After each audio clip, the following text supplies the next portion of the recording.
তো এবার আসলাম অ্যাডোবি স্টকে। অ্যাডোবি স্টকেও অ্যাকাউন্ট খোলার পরে এমন একটি ড্যাশবোর্ড আপনাদের দেখবেন। সেখান থেকে সিম্পলি আপলোডে ক্লিক করবেন অ্যান্ড দেন ব্রাউজ।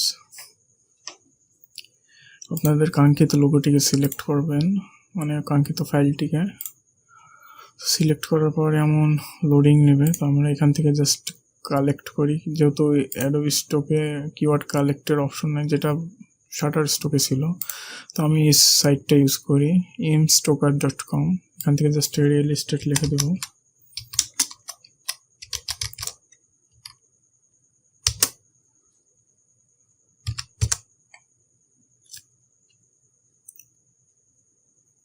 সেটা আপলোড হতে থাকুক। আপলোড হয়ে গেছে মেবি। এখানেও কিছু আমরা কিওয়ার্ড পেয়েছি।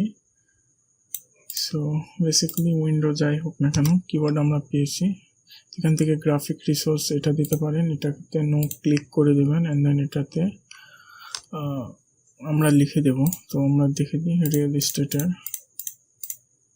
সবগুলোকে মানে সিলেক্ট করবেন একাধিক।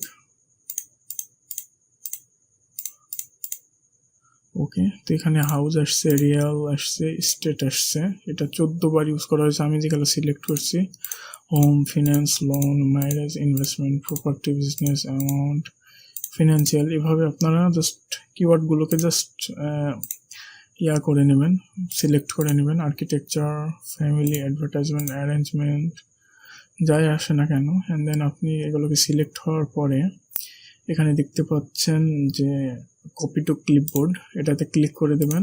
এখানে এসে আপনার মন মতো কিওয়ার্ডটা বসাই দিবেন। এখানে 50টা পর্যন্ত কিওয়ার্ড দেওয়া যায়। তো এখান থেকে জাস্ট আমরা লিখে দিতে পারি real estate,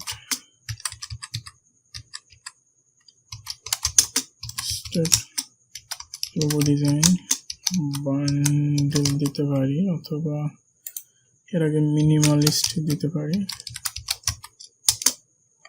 minimalist real estate logo bundle. And then just submit on ফাইলে ক্লিক করে দেবেন।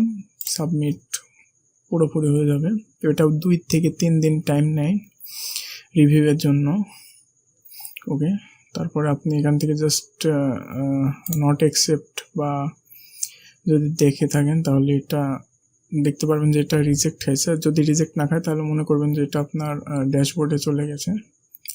তো তারপরে আমরা দেখব ভিক্টিজি। ওটা সম্পর্কে অনেক কথা বলবো, কারণ ভিক্টিজিতে খুব কম লোকই কাজ করে বাংলাদেশ থেকে। তো ওটা নিয়ে আমি বিস্তারিত আলোচনা করব। দেখা হচ্ছে পরবর্তী লেকচারে। ততক্ষণে সবাই ভালো থাকবেন।